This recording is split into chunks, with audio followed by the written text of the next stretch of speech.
Hello everyone, welcome back to my channel study with Anita Sharma ma'am.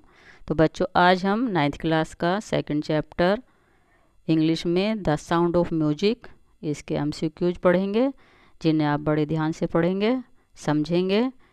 और बिना देरी किए हुए हम चलिए आज के एमसीक्यूज स्टार्ट करते हैं। तो देखिए बच्चों, पहला है हमारा question, what was wrong with Evelyn. तो बच्चों, ये जो चैप्टर है साउंड ऑफ म्यूजिक, इसमें एवलिन नाम की बच्ची है जो जन्म से तो बहरी नहीं थी, लेकिन धीरे धीरे बीमारी होने के कारण वो बहरी हो जाती है। लेकिन उसके अंदर एक ललक होती है संगीत को सीखने की। तो किसी भी तरह से वो अपने सुन तो नहीं पाती, लेकिन संगीत को सीखने की जो उसके अंदर एक ललक है, एक जिज्ञासा है, वो उसको एंड में पूरा करती है। तो यही इस चैप्टर में दिया गया है कि किस तरह से अगर हम अपनी एक सोच को एक एम बना लें तो हम उस एम को निश्चित रूप से प्राप्त कर सकते हैं। तो चलिए आइए आज के हम एमसीक्यूज स्टार्ट करते हैं। तो फर्स्ट क्वेश्चन है हमारा, what was wrong with Evelyn. तो व्हाट वाज रॉन्ग मीन्स क्या गलत हो गया था विद एवलिन, एवलिन के साथ क्या हो गया था। सी वाज ब्लाइंड थी वो, सी वाज लेम थी, या सी वाज डीफ। तो मैंने अभी बताया कि वह बहरी हो गई थी, तो इसका आंसर आ जाएगा सी वाज डीफ। सेकंड है, Evelyn learn music from. Evelyn learn means सीखती थी या सीखा था, म्यूजिक संगीत सीखा था एवलिन ने किससे, कहाँ से। तो फर्स्ट है Royal academy of Music in London, Royal academy of Music in Paris, Royal academy of Music in Delhi, या Royal academy of Music in New York. तो कहाँ पर सीखा था उसने सीखा था लंदन में। तो इसका आंसर आ जाएगा Royal academy of Music in London. Third है, why did crowd jostle at the station, यानी कि स्टेशन पर भीड़ क्यों इकट्ठा थी। तो ऑप्शन है इसका, to get free food, free में भोजन लेने के लिए, या टू लिसन एवलिन म्यूजिक, या उसका एवलिन का संगीत सुनने के लिए, या to get position for the train, या ट्रेन में अपनी जगह लेने के लिए, टू सी द ट्रेन, या ट्रेन को देखने। तो किसके लिए स्टेशन पर क्राउड थी, ये ऑप्शन आ जाएगा आपका C, to get position for the train. Next है, how old was Evelyn. Evelyn कितने वर्ष की थी, 15, 17, 16 या 10। तो कितने वर्ष की थी वो, एवलिन थी 17 ईयर्स। तो आंसर आ जाएगा आपका C. Next, how did Evelyn Glennie become deaf, यानी कि एवलिन गैलेनी कैसे, बिकम मीन्स हो गई, डीफ मीन्स बहरी। तो कैसे बहरी हो गई वो, she was deaf by birth, क्या वो जन्म से बहरी थी, या इन एन एक्सीडेंट में उसकी बहरापन हो गया था, या अटैक टू चिकन पॉक्स से, या थ्रो ए ग्रेजुअल प्रोसीज, या धीरे धीरे वो बहरी हो गई थी। तो आंसर आपका आएगा डी, क्योंकि वो एकदम ना एक्सीडेंट से हुई थी, ना ही वो जन्म से थी, बल्कि वो धीरे धीरे बहरी हुई थी। नेक्स्ट है, at what age did became fully deaf. At what age means कौन सी अवस्था में, किस अवस्था में पूरी तरह से वो बहरी हो गई थी। तो 5 ईयर्स, 8 ईयर्स, 10 ईयर्स, या 11 ईयर्स। तो वो पूरी तरह से 11 ईयर्स यानी कि 11 वर्ष की आयु में बहरी हो गई थी। नेक्स्ट है, what did Evelyn's parents console about the from her teachers and friends, यानी कि व्हाट डिड एवलिन्स के जो पेरेंट्स थे वो किसके उसके टीचर से और उसके फ्रेंड से किस बारे में मतलब बात करते थे। तो हर डीफनेस, उसके बहरेपन के, हर मेंटल रिटर्डेंस, या हर स्पीकिंग प्रॉब्लम, या ऑल ऑफ द अबाउ। तो किसके बारे में, हर डीफनेस यानी कि उसके बहरेपन के बारे में बात। नेक्स्ट है, what did the head mistress advise Evelyn's parents. What did यानी कि किस बारे में जो हेड प्रधानाचार्य थी, प्रधानाध्यापक थी, उसने एवलिन के पेरेंट्स को क्या सलाह दी। क्या सलाह दी थी उनको? They should withdraw her name from the school. क्या कहा था कि उन्हें स्कूल से अपनी बच्ची का नाम कटा लेना चाहिए या बच्ची को ले जाना चाहिए, या they should shift her to other, या उसे दूसरे स्कूल में एडमिशन दिलवा देना चाहिए, या they should teach her at home, या उनको घर पे उसे पढ़ाना चाहिए, या they should take her to a specialist, या दी थी कि इसे किसी विशेषज्ञ को दिखाइए। तो क्या सलाह दी थी उसने? कहा था, आंसर आएगा डी, कि they should take her to a specialist, यानी कि उन्हें किसी विशेषज्ञ को दिखा लेना चाहिए। नेक्स्ट है, what was Evelyn not going to give up. Give up means छोड़ना। तो एवलिन क्या नहीं छोड़ना चाहती थी?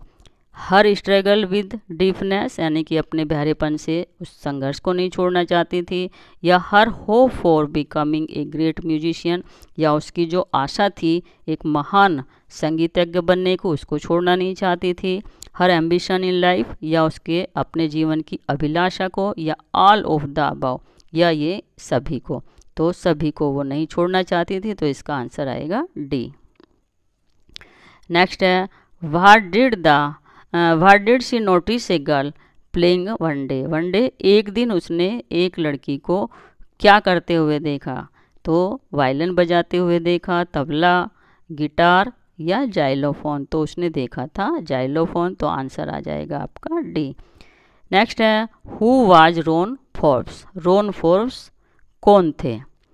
एवलिन्स फादर थे, या डॉक्टर थे, एवलिन्स फ्रेंड थे, या the music teacher of her school, या उसके स्कूल के म्यूजिक टीचर थे। तो आंसर आपका आएगा डी। कौन थे? रोन फोर्ब्स एवलिन के स्कूल के संगीत के टीचर थे। नेक्स्ट है, what did Ron Forbes ask Evelyn to hear the music with. What did the Ron Forbes, यानी कि रोन फोर्ब्स ने एवलिन को संगीत, क्योंकि वह सुन तो नहीं पाती थी, तो उन्होंने संगीत को कैसे उसे सुनने के लिए बताया? कानों से, या होल बॉडी से, या हियरिंग एड्स, या आइज, यानी कि किस से उन्होंने उसको संगीत सुनने की सलाह दी? तो किससे कहा? बॉडी से। उन्होंने कहा था कि आप कानों से तो नहीं सुन सकती, लेकिन अपने बॉडी से संगीत को महसूस करो। तो आंसर आ जाएगा whole body. Next, what was the performance at the royal academy of music.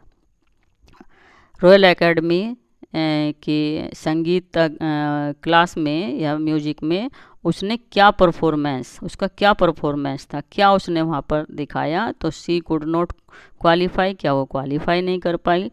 C gave a normal performance, या उसने बस साधारण सा मामूली सा ही परफॉर्मेंस दिया, या she scored one of the highest marks in the history of academy, या उसने ये इतिहास बनाया, उसमें संगीत की दुनिया में सबसे ऊंचा नंबर 1 का इतिहास बनाया, या she left her studies in the, या उसने अपनी स्टडी को बीच में ही छोड़ दिया। तो क्या किया था उसने? She scored one of the highest mark, यानी कि उसने सबसे ज़्यादा अंक इसमें प्राप्त करके एक इतिहास रचा था।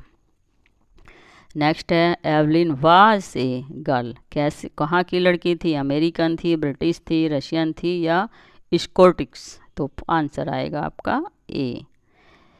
Next, which award was given to Evelyn in 1991। Which awards, कौन सा इनाम, कौन सा इनाम इसको 1991 ईस्वी में दिया? तो कौन सा दिया गया? सोलोलिस्ट ऑफ आ ईयर, या पेंटर ऑफ द ईयर, या एक्ट्रेस ऑफ द ईयर, या टीचर्स ऑफ द ईयर? तो सोलोइस्ट मीन्स होता है एकल वादक, तो उसको कौन सा? एकल वादक, यानी कि इस वर्ष की एकल वादक का इनाम जो था एवलिन को दिया गया था। नेक्स्ट है, when did Evelyn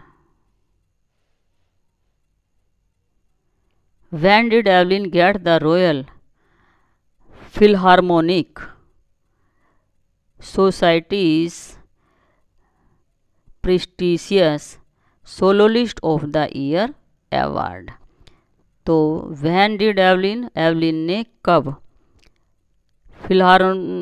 Philharmonic means संगीत के प्रति पूर्ण रूप से, कब संगीत के प्रति पूर्ण रूप से एवलिन समर्पित हो गई? जब उसको ये इनाम दिया गया था। तो कौन से वर्ष में ये पूरी तरह से संगीत के प्रति समर्पित हुई थी? तो इसका ऑप्शन 1990 में, या इन 1991, 1992 या इन 1993। तो कौन से ईयर में समर्पित हो गई थी जिसके लिए इसको पूरी तरह से प्राइज़ दिया गया था? तो इसका आंसर आ जाएगा इन 1991। आंसर आया आपका बी। नेक्स्ट है Evelyn performs on A wooden platform with bare feet.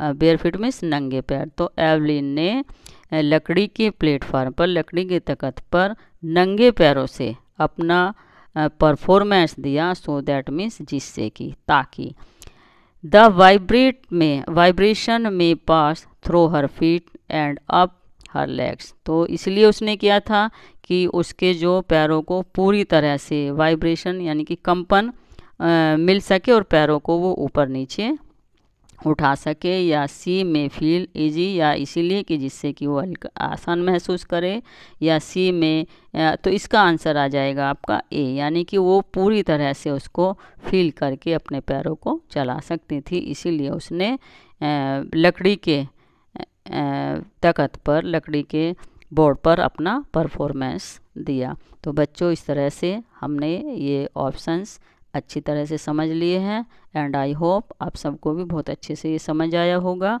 और मैं आशा करती हूँ कि आप, अगर ये वीडियो आपको अच्छी लगी है तो प्लीज़ वीडियो को शेयर, लाइक और कमेंट करना ना भूलें। जो नए आए हो चैनल पर तो प्लीज़ चैनल को सब्सक्राइब करना ना भूलें। Okay, thank you.